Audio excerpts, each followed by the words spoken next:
buenas tardes. Volvemos a encontrarnos como todos los domingos a las 4 de la tarde por este canal 19 Cinevisión para dar un paseo por la realidad china, su economía, su política, su cultura, su sociedad, con algunas pinceladas musicales.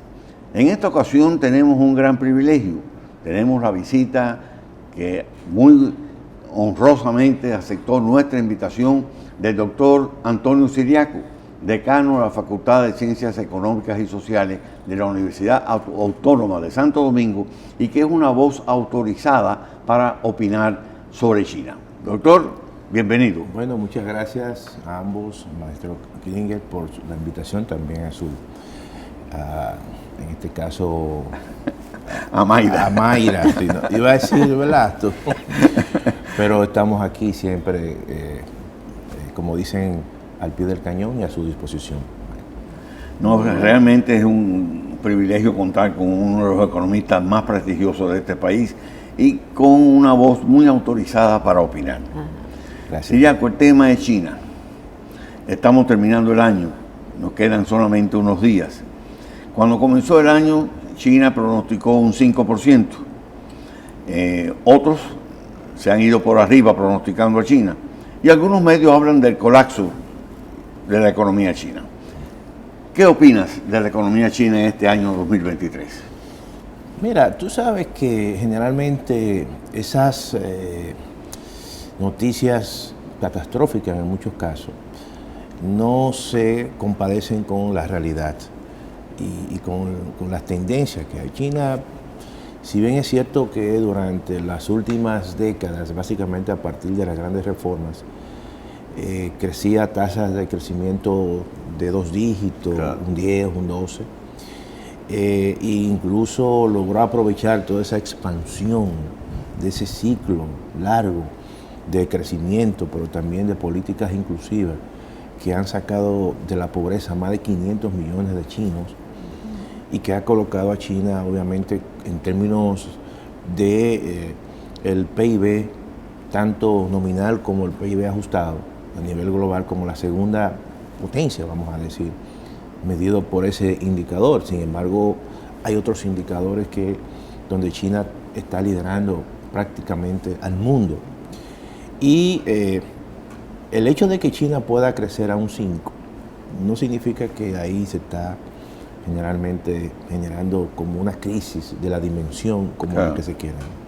Lo que ocurre es lo siguiente, lo que ocurre es que países que han tenido durante mucho tiempo tasas de crecimiento muy prolongadas y muy altas, necesariamente hay un proceso de acumulación importante de capital y ese proceso conlleva luego a un crecimiento mucho más lento. Eso pasó con Estados Unidos. Ya Estados Unidos nunca crece claro, por encima de 3. Por encima de 3. Cuando un país como Estados Unidos, que es una potencia, crece a un 3, o el Reino Unido a un 3, es una tasa de crecimiento altísima. Claro. Porque son países que durante el proceso, un proceso muy largo, acumularon una cantidad claro, importante de infraestructura, de capital, y ya en términos marginales el crecimiento no son crecimientos tan altos, porque están creciendo prácticamente a su nivel de crecimiento potencial. Y en unos años China va a crecer a 3. A 3, entonces yo creo que eso es muy normal.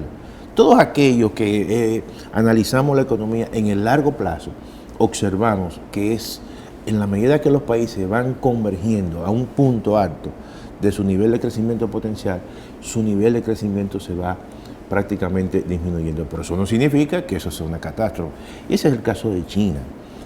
Claro, hay situaciones en las cuales también, y China no escapa, y Estados Unidos tampoco, ni el Reino Unido, también hay un proceso donde los países tienen transformaciones más allá de la economía. El tema, por ejemplo, demográfico, claro, que implica que cada vez más, por las transformaciones que se dan en las economías, el hecho de los avances en la medicina, conlleva a que la gente viva más y en ese sentido ya hay un proceso donde la demografía impacta en estos casos la fuerza de trabajo, pero ojo, eso no significa que esas economías hayan llegado a un nivel ya importante de crecimiento y de convergencia, y ese es el caso de China.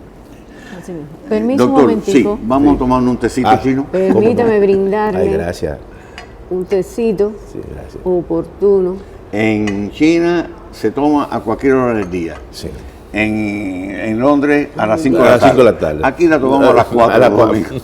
Bueno, Bueno, salud. salud.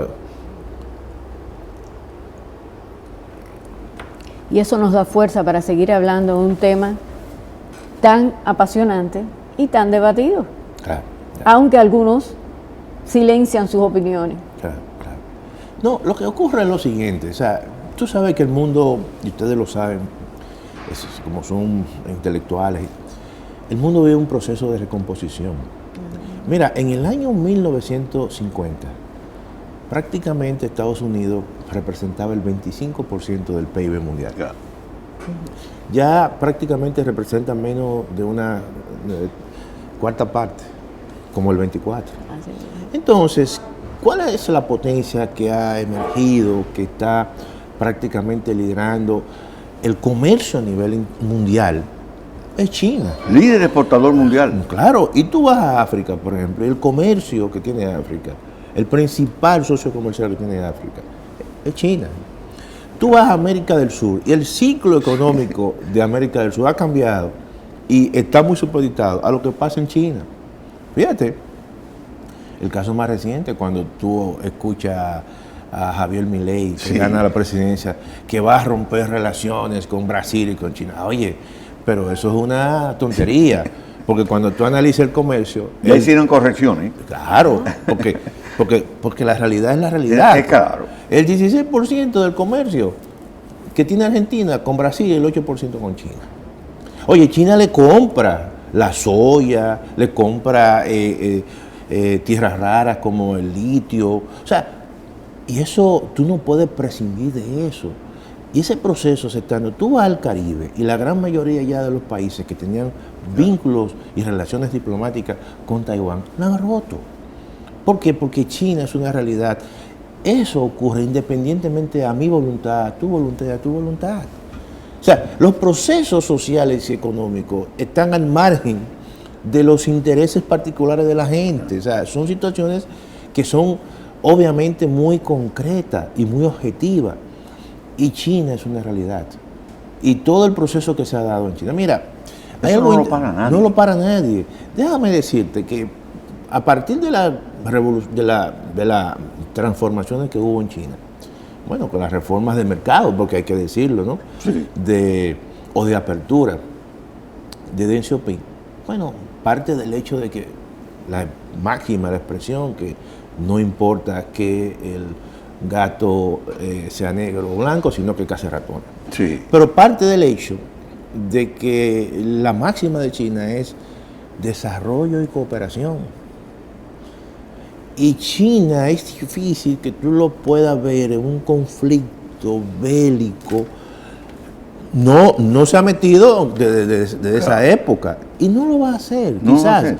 Sus relaciones son estatales, ni gubernamentales, Fíjate, ni ideológicas. Con los problemas que tiene China con la antigua Formosa, hoy Taiwán, bueno, fíjate cómo ha tratado de llevar básicamente pacientemente, porque eso es parte de esa filosofía de Confucio, eso es parte de esa cosmovisión, incluso de los asiáticos. Alguien me decía, un profesor mexicano, maestro Klingel, y me decía lo siguiente, me decía, mira, ¿tú sabes por qué los asiáticos han llegado primero al desarrollo que nosotros los latinoamericanos?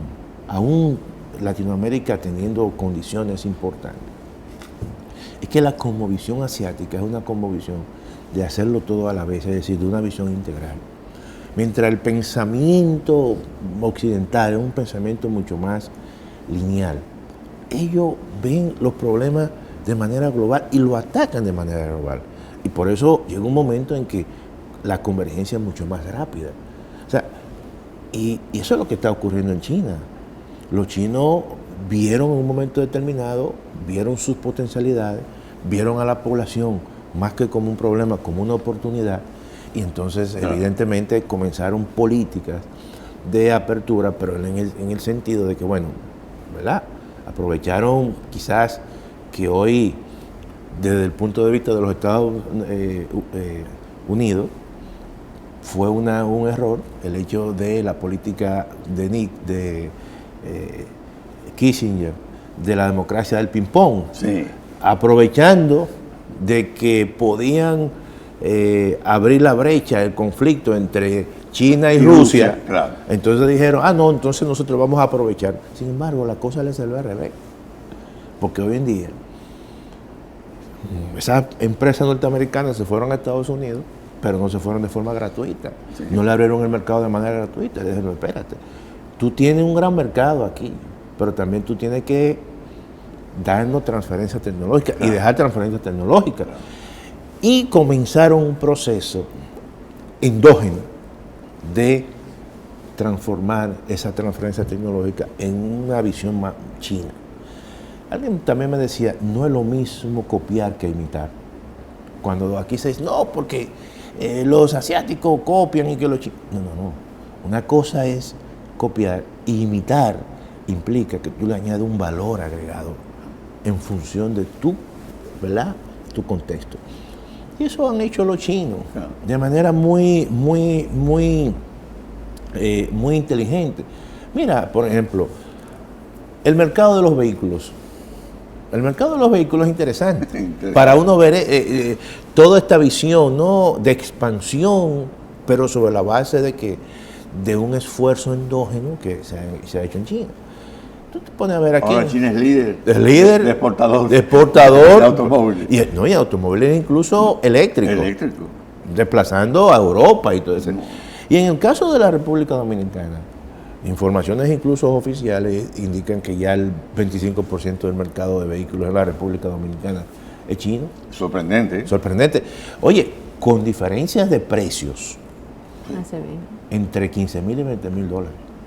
Pero los televisores, por ejemplo, han caído de precio. Totalmente. Por la entrada de los televisores chinos. Eso es impresionante. Ahí se ha dado, profesor Klinger, algo pero muy espectacular. Yo, sinceramente, en determinado tipo de centros comerciales que venden electrodomésticos de forma masiva, yo vi el coste hace un año y algo de un televisor. No voy a mencionar la marca. Un televisor de esos plasma. Sí. Casi en $100,000. Ahora yo lo vi en $32,000. Claro, porque es una cosa impresionante. Sí. Claro, todo eso se debe a el proceso de... Y lo mismo pasa con los aires acondicionados. Con los aires acondicionados. Entonces tú te pones a ver cómo en la República Dominicana, por poner un ejemplo, y eso ha ocurrido en otros países, cómo en la República Dominicana, con el proceso de restablecimiento de las relaciones comerciales y diplomáticas con China, ha habido un proceso de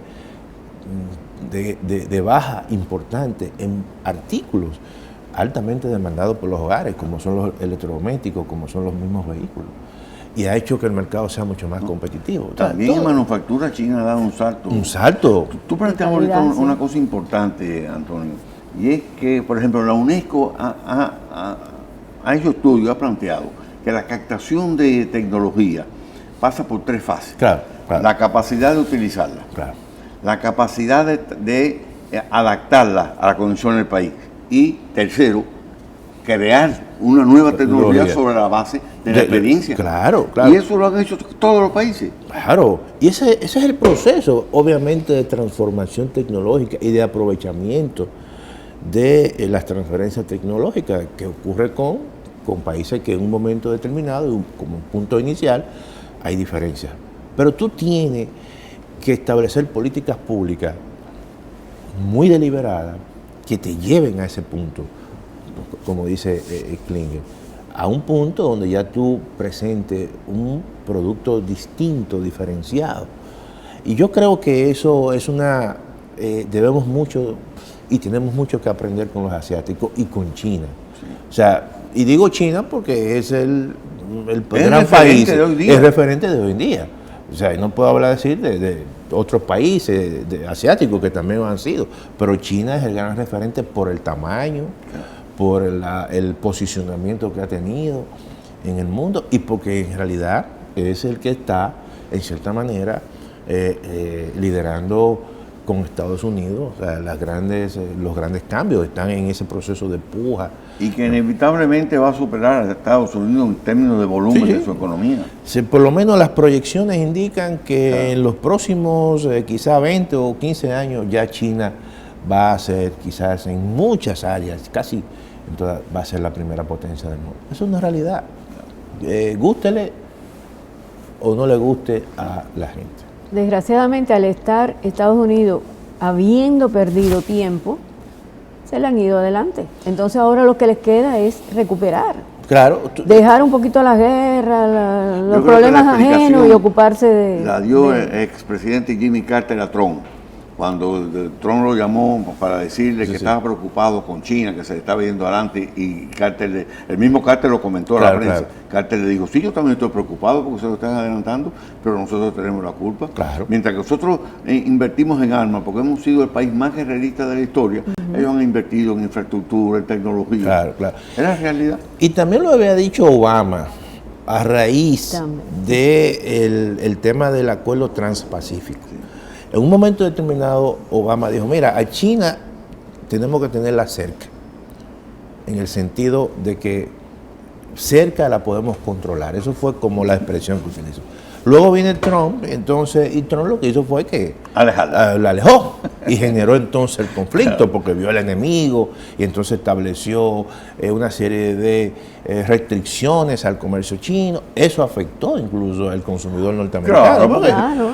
tradicionalmente el consumidor norteamericano está acostumbrado a comprar barato porque importa mucho de países evidentemente que son más competitivos y donde los precios son más atractivos. Claro. Y eso, pero esa no es la política.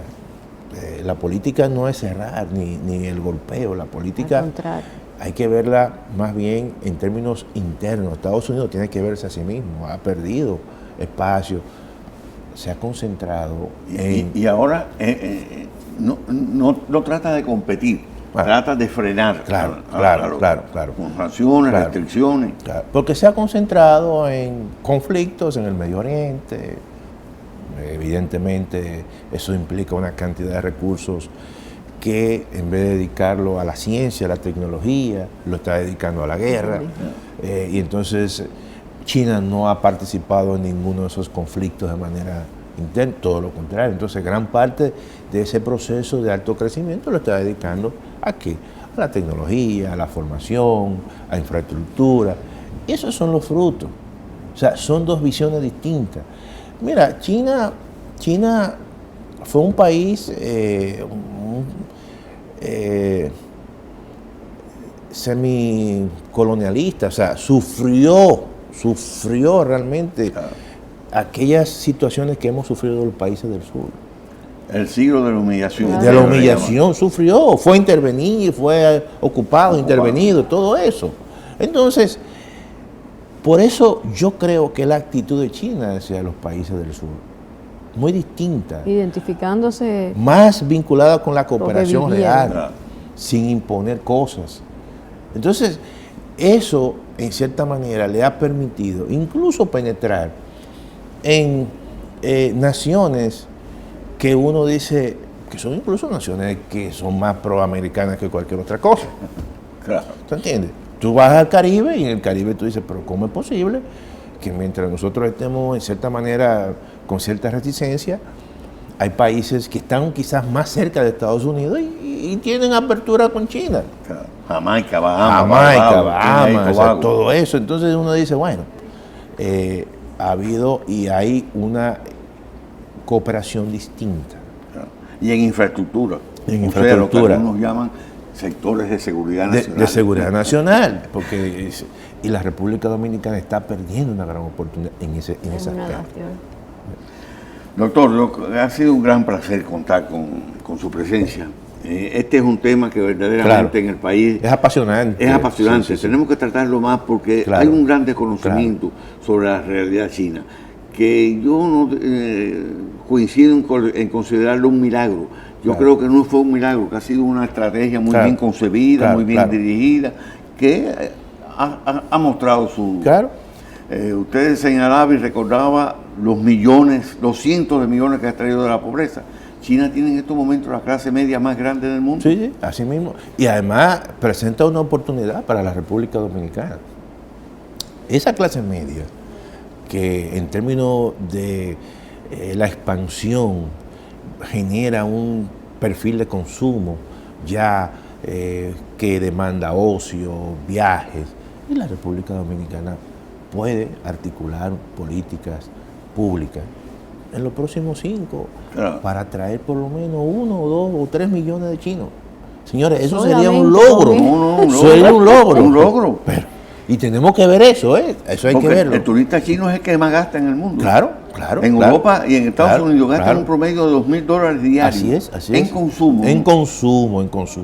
Y nosotros tenemos que pensar lo siguiente: la República Dominicana tiene una característica que son pocos países que lo tienen.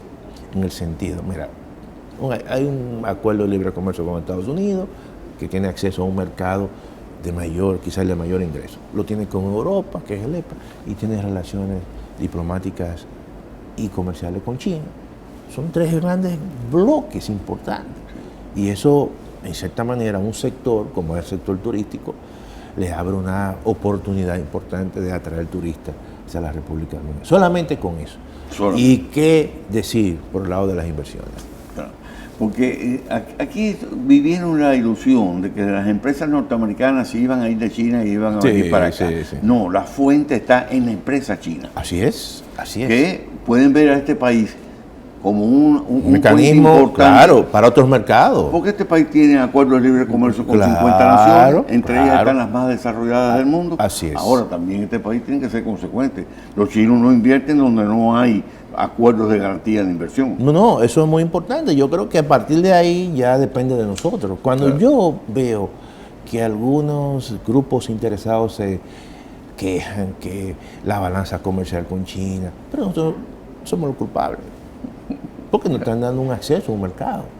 Y tenemos que hacer un esfuerzo importante de nuestro aparato productivo y la política pública, articularla para aprovechar esos grandes mercados. Doctor, muchísimas gracias. Gracias a ustedes y qué bueno que hay este tipo de programas para que orienten a la población. Déjeme decirle que este es el único programa sobre China en América Latina. Eso veo. Y es bueno, si usted tiene un tema, un interés por parte de la universidad, de sus temas de estudios particulares, traerlos aquí, compartirlos con la población, que lo que queremos es tratar de llevarle todo el conocimiento posible. Cualquier invitado que ustedes tengan, que quieran, cualquier profesor de la UAS que haya hecho un trabajo que ustedes quieran divulgarlo, aquí lo hacemos. Gracias. Solamente hay una condición, que más o menos aborda el tema chino. Exactamente. Muy bien. Claro, porque el programa este es el perfil del programa. Gracias a usted. Muchísimas gracias, doctor, por haber aceptado nuestra invitación. Gracias por su visita. Pues sí, amigos, hemos tenido el privilegio de contar con la intervención del doctor Antonio Siriaco, decano de la Facultad de Ciencias Económicas y Sociales de la Universidad Autónoma de Santo Domingo y un gran conocedor de la realidad china. Ha sido realmente un invitado especial. Muchas gracias por encontrarnos. Gracias.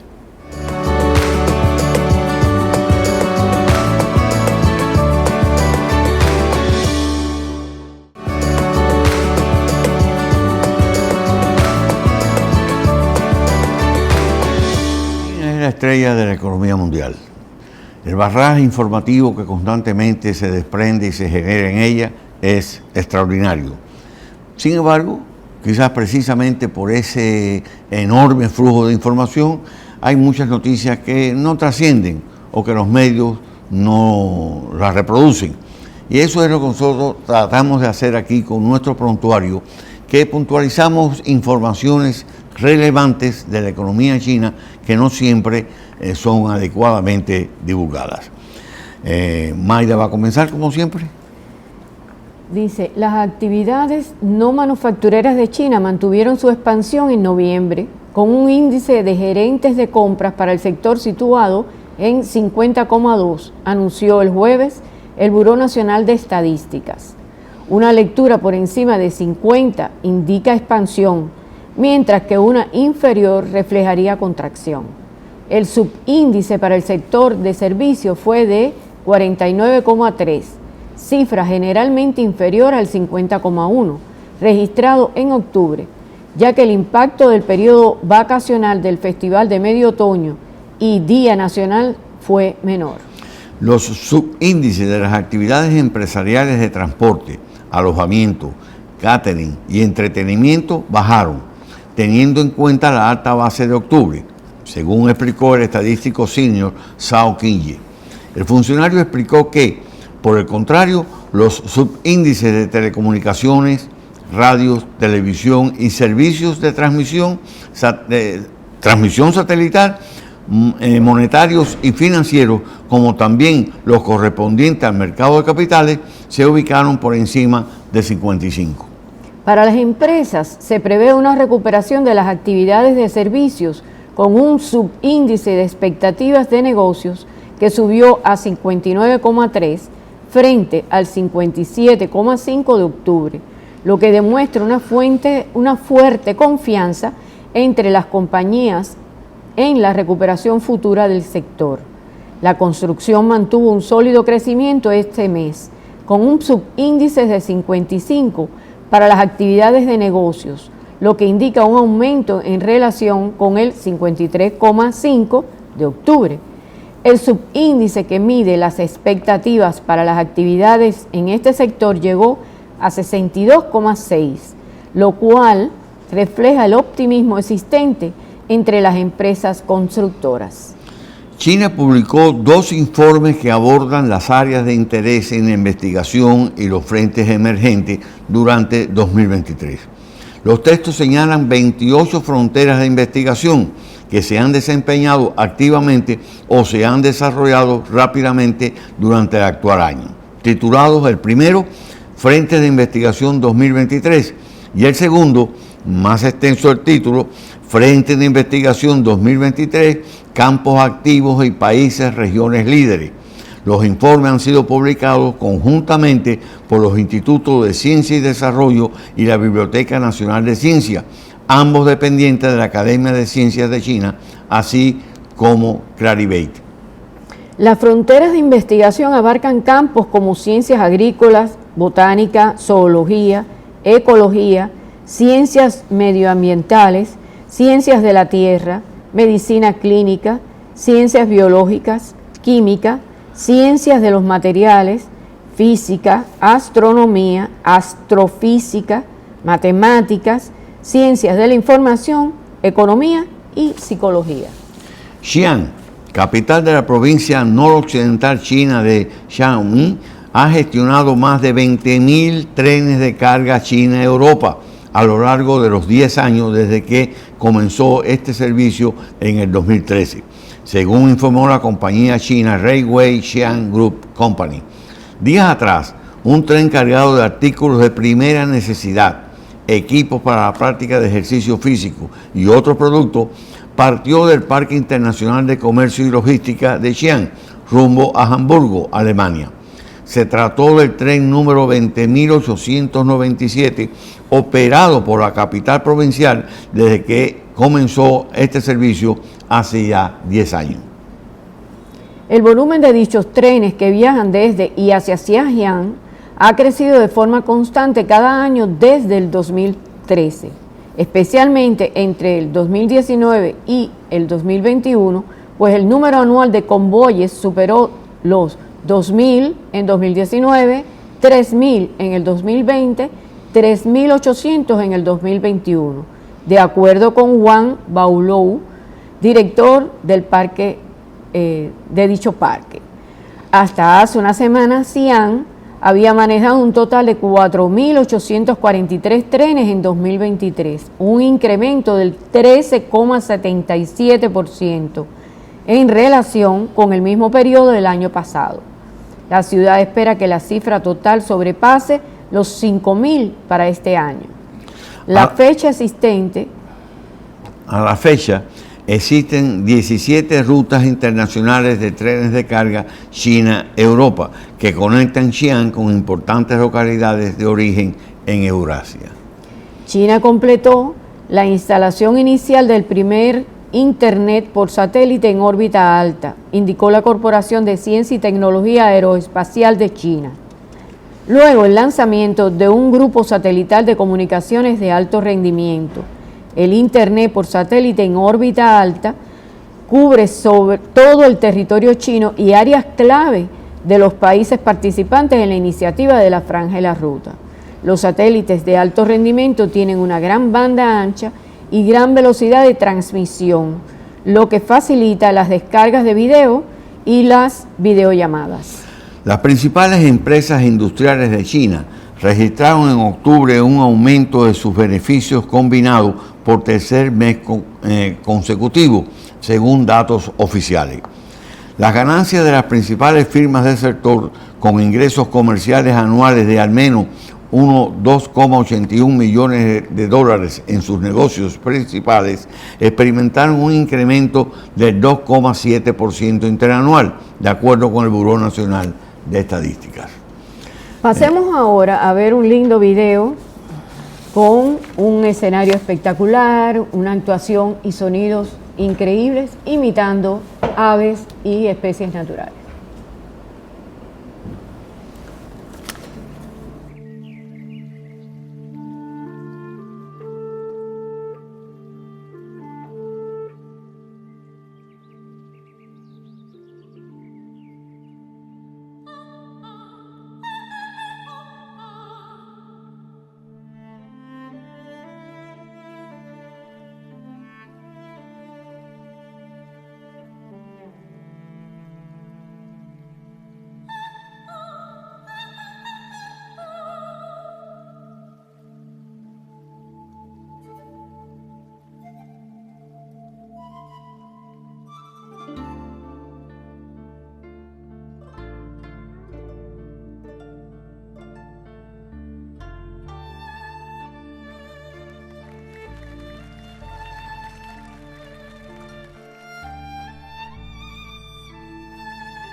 Bien, vámonos para una pausa muy breve, regresamos enseguida.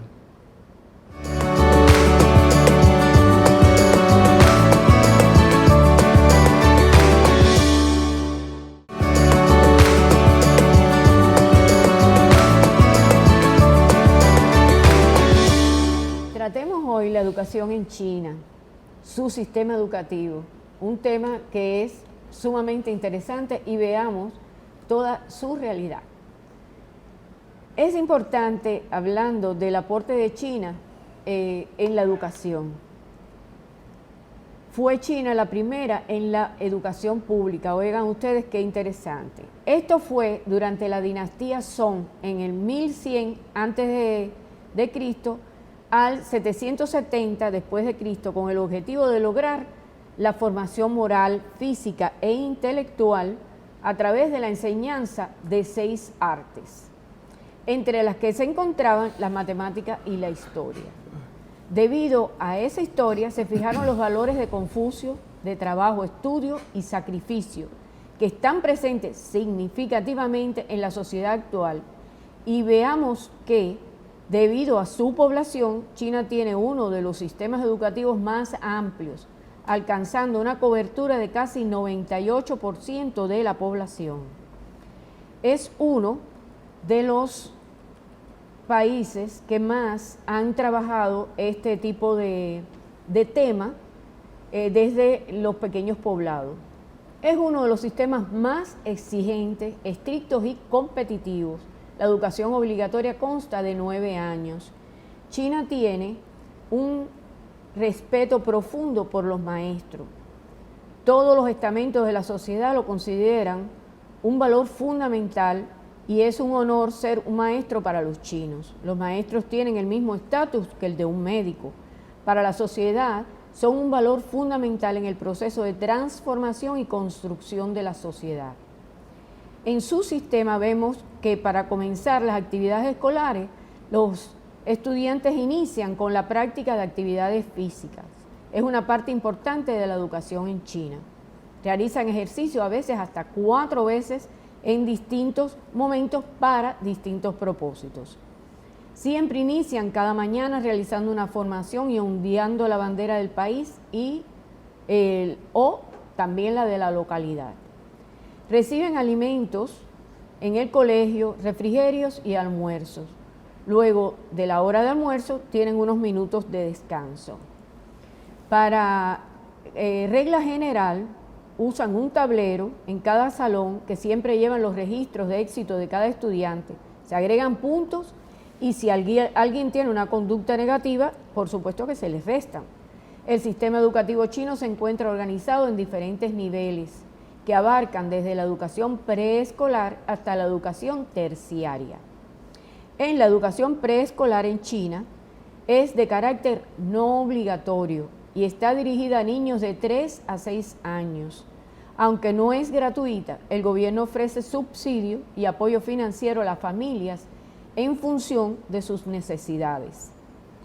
El objetivo es el desarrollo integral de los niños mediante la enseñanza de actividades básicas, sociales y emocionales. Las actividades se dan también en la educación primaria, conjugan estos elementos, por supuesto, aumentan el rigor y la cantidad, y esta educación primaria resulta obligatoria y gratuita en China y está dirigida a niños de 6 a 12 años. Se enfoca en la enseñanza de materias fundamentales como las matemáticas, lengua china. Se introduce el aprendizaje del idioma inglés como materia obligatoria en la mayoría de las escuelas. Se imparte también la ciencia, la educación física, música y arte. Este ciclo dura 6 años y trabaja permanentemente el estudio académico, pero también lo moral, lo ético y las costumbres laborales. Algo que resulta bien interesante, porque no todos los países lo hacen. Sensibilizando al alumno al respeto y a la actividad laboral, al trabajo por los beneficios que brinda para toda la sociedad. Los estudiantes siempre son educados en exigencia la perseverancia y en el trabajo arduo. Asimismo, los estudiantes manifiestan un profundo respeto hacia sus maestros. La educación secundaria en China se divide en dos etapas: la educación secundaria superior y la básica. En la básica es obligatoria y gratuita y se extiende por 3 años, o sea, desde los 12 hasta los 15 años. La educación secundaria superior es de carácter no obligatorio y comprende otros 3 años, desde los 15 hasta los 18. Esta etapa se divide en dos modalidades: la académica y la profesional. La académica prepara a los estudiantes para el ingreso a la universidad. La modalidad profesional se centra en la formación técnica y vocacional. La educación siempre espera del alumno todo su esfuerzo, ¿verdad? Y asimismo se repite en la educación terciaria. En China se compone de instituciones de educación superior como universidades y colegios profesionales. Los estudiantes que deseen ingresar a la universidad tendrán el examen Huacao de ingreso a la educación superior, que determina las oportunidades de acceso a las instituciones y programas de estudios. El examen estandarizado, que se lleva a cabo anualmente en todo el país en junio y dura de 2 días aproximadamente, abarcando las matemáticas, lenguas extranjeras, que comúnmente es el inglés, además de materias específicas que varían según la elección del estudiante, que pueden ser ciencias sociales como historia, geografía y educación política, o ciencias naturales como física, química y biología. La duración de la educación terciaria varía según el título, desde diplomas de 2 años hasta programas de doctorado de varios años de duración. El sistema educativo chino posee características particulares en cuanto a sus enfoques de aprendizaje y enseñanza, que a menudo se centran en la disciplina, la rigurosidad académica y la memorización. La enseñanza en China tiene puntos tradicionales de la enseñanza que nosotros los adultos conocemos e innovaciones, porque han ido agregando, por supuesto, todo lo novedoso en la pedagogía. Y se basa mayormente en el enfoque tradicional, especificando la formación de los docentes, donde se presta muchísima atención. Las clases suelen ser magistrales y se enfocan en la memorización de conceptos, fórmulas y datos. La evolución en el sistema educativo chino se centra en gran medida en los exámenes de pruebas escritas. Estos exámenes de pruebas escritas demuestran el rendimiento y el progreso del estudiante en cada una de las etapas en que se le practica. El examen más importante en la vida del académico es el Gaokao, que se realiza al final de la educación superior y define las oportunidades de acceso a la educación terciaria, con las que todos sueñan, por supuesto. Las universidades de mayor prestigio y las carreras más demandadas suelen requerir puntajes más altos, lo que genera una fuerte competencia entre los estudiantes para obtener mejores calificaciones. Además, existe un sistema de cuota que garantiza un porcentaje de plaza para estudiantes de las áreas rurales y regiones menos desarrolladas, con el objetivo de promover la equidad y el acceso a la educación superior para todos. La disciplina es un aspecto clave en el sistema educativo chino y se considera fundamental para el éxito académico. El respeto hacia las autoridades y la jerarquía, así como el cumplimiento de normas y reglas dentro y fuera del aula, son valores que se inculcan dentro de la educación primaria. La puntualidad, la atención a clase y las realizaciones de tareas y trabajos escolares son aspectos que refuerzan constantemente a lo largo de toda la educación. El Ministerio de Educación de China es el organismo encargado de establecer las políticas educativas y los planes de estudio a nivel nacional. El gobierno centra el diseño y pruebas, reglas y reglamentos que rigen el sistema educativo, estableciendo objetivos, metas y prioridades en material educativo.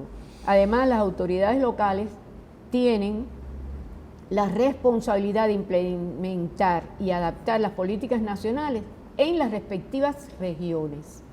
El gobierno chino financia en gran parte la educación pública, asegurando la gratuidad de la educación primaria y secundaria. También proporciona apoyo financiero en las instituciones de educación superior y otorga becas y préstamos a estudiantes que los requieran. Asimismo, el gobierno invierte en la construcción, mantenimiento e infraestructuras de educación como escuelas, bibliotecas y laboratorios. En el caso de las escuelas privadas y extranjeras, estas también deben cumplir con las regulaciones y estándares establecidos por el gobierno. Asimismo, vemos cómo ellos se han destacado en las pruebas PISA, en competencias internacionales de conocimientos técnicos. La tecnología, los estudiantes las llevan, pero muy profundamente arraigados, pero además se les entrena muy bien. Estos resultados sugieren que el sistema educativo chino es eficaz en términos de logros académicos. El sistema educativo chino ha experimentado un rápido crecimiento y expansión en las últimas décadas, logrando un avance significativo en las coberturas educativas y en la formación de una población altamente educada. Así vemos cómo la educación en China ha sido todo un éxito, pero ha implicado mucho esfuerzo, mucha concientización y preparación del personal académico y directivo de gobierno, donde unen sus fuerzas y han logrado ver esos resultados, se sienten satisfechos, pero no descansan, continúan. Ahora pasamos a un video musical para ambientarnos y relajarnos un poco más. Hay tiempo para...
一闯，越出众就越敢大大方方，无非过人世一场。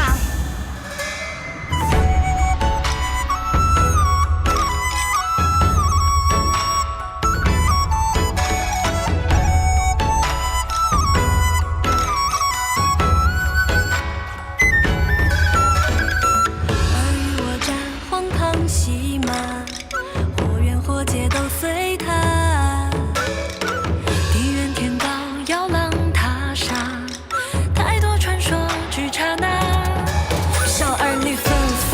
是他又傻，何必纠葛，统统作罢。与须眉翻高，我训又放客，写作饮晚茶，柳絮发，谁能招架？生死都因果，既入江湖，无处不风波。刀剑两拨，谁要我入座？我着一袭烈火，扬情激灼，心下不寂寞。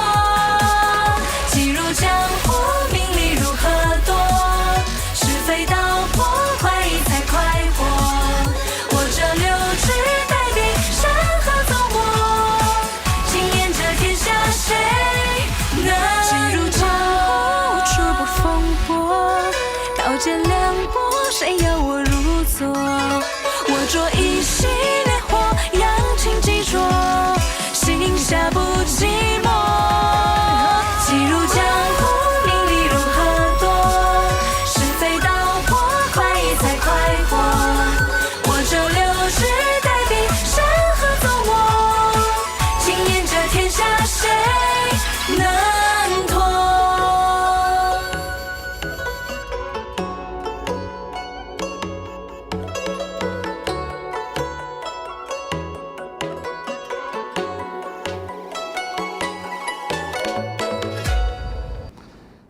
lindas muchachitas que cantan, bailan y manipulan sus abanicos.